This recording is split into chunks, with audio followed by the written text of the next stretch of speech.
नमस्कार, TPV news में आपका स्वागत है। मैं हूं अखिल जांगिड़। चलिए रुक करते खबरों की तरफ। बांसवाड़ा शहर में तंबोली समाज की कुलदेवी श्री नाना देवी माता जी की 17वीं वर्षगांठ हर्षोल्लास के साथ मनाई गई। इस अवसर पर डायलाब के पास बार स्थित नाना देवी मंदिर में दिन भर पूजा अर्चना हुई। वहीं महिलाओं ने एक जैसी वेशभूषा पहनकर भजन कीर्तन और गरबे किए। यहाँ यज्ञ अनुष्ठान का क्रम जारी है, जहाँ पूर्णाहुति के बाद महाआरती हुई। समाज के युवक युवतियों ने बढ़ चढ़कर हिस्सा लिया। हवन के मुख्य यजमान कमलेश तंबोली और समाजजन ने हवन किया।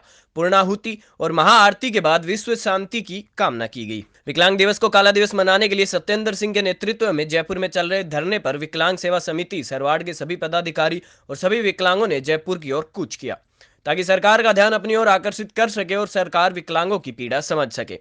इस कड़ाके की ठंड में विकलांगों का हौसला बढ़ाने के लिए और विशाल धरने को सफल बनाने के लिए सरवाड़ से विकलांग सेवा समिति के सभी पदाधिकारी धरना स्थल के लिए रवाना हुए। श्रीगंगानगर के अनूपगढ़ में वार्ड नंबर 27 के नागरिकों में नशा बेचने वालों के खिलाफ भारी रोष है। वार्ड वासियों ने नशा बेचने वालों के खिलाफ कार्रवाई करने की मांग की है। वहीं वार्ड में हो रही वेश्यावृत्ति जैसे मामलों को लेकर पुलिस प्रशासन के खिलाफ भयंकर आक्रोश जताया। वार्ड वासियों ने बताया कि वार्ड नंबर 27 में कल्याण भूमि के पास काफी लंबे समय से शराब माफिया, चिट्टा, अफीम गांजा, अफीम चरस और अन्य मादक पदार्थ बेचने वालों और वेश्यावृत्ति करने वालों के अड्डे बने हुए हैं, जिससे आमजन का जीना हराम हो गया है। मोहल्ले वासियों का आरोप है कि इस संबंध में पुलिस प्रशासन को पहले भी कई बार अवगत करवा चुके हैं, लेकिन आज तक कोई सुनवाई नहीं हुई। रोजाना लड़ाई झगड़े होते हैं। आपको बता दें कि अब मोहल्ले वासियों ने इस मामले को गंभीरता से लेते हुए शराब के अवैध ब्रांच और आवारा किस्म के लड़कों और वेश्यावृत्ति के अड्डों को बंद करवाने का फैसला लिया है। वार्ड में सीसीटीवी कैमरे भी लगवाए दिए हैं। मोहल्ले के गणमान्य लोगों ने पुलिस प्रशासन से कार्रवाई करने की मांग की है। दौसा जिले के बांदीकुई में राज्य स्तरीय वेट लिफ्टिंग चैंपियनशिप का आगाज हुआ। यूथ, जूनियर, सीनियर स्टेट प्रतियोगिता में महिला पुरुष भाग ले रहे हैं। 3 दिसंबर से 5 दिसंबर तक प्रतियोगिता आयोजित की जाएगी। प्रतियोगिता का उद्घाटन नगरपालिका अध्यक्ष इंदिरा बैरवा ने किया। कांग्रेस शहरी निकाय प्रकोष्ठ के जिलाध्यक्ष महेंद्र जैन, समाजसेवी डॉक्टर ओपी बैरवा ने भी कार्यक्रम में शिरकत की। चैंपियनशिप में 21 जिलों के 220 खिलाड़ियों सहित 45 महिला खिलाड़ी भी भाग ले रही हैं।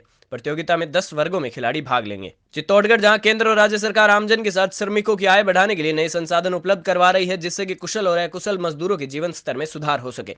वहीं चित्तौड़गढ़ में नगर परिषद के उद्यान ठेकेदार राजेश शर्मा द्वारा उद्यानों में कार्यरत मजदूरों के शोषण करने का मामला सामने आया है। चित्तौड़गढ़ के शहरी क्षेत्र में नगर परिषद की ओर से कुल 72 उद्यानों के रखरखाव के लिए 6 जोन में विभाजित किया हुआ है, जिनके रखरखाव का ठेका नगर परिषद ने ठेकेदार राजेश शर्मा को 7.80 प्रति वर्ग मीटर की दर से दिया हुआ है।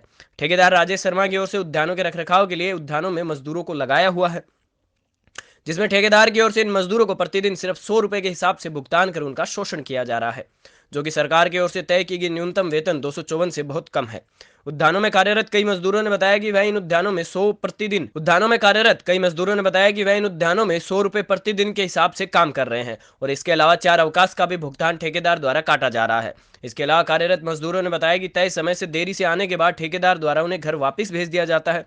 वहीं इस बारे में नगर परिषद आयुक्त रिंकल गुप्ता ने बताया कि उन्हें ठेकेदार के द्वारा मजदूरों को कम भुगतान करने के बारे में किसी प्रकार की जानकारी नहीं है। साथ ही उन्होंने बताया कि ठेके के नियमों के अनुसार सभी मजदूरों को सरकार के नियम के अनुसार ऑनलाइन भुगतान करना अनिवार्य है। हाल ही में जुलाई 2021 को राज्य सरकार का एक नोटिफिकेशन जारी हुआ है, जिसमें न्यूनतम मजदूरी की दरें हैं वो रिवाइज की गई है।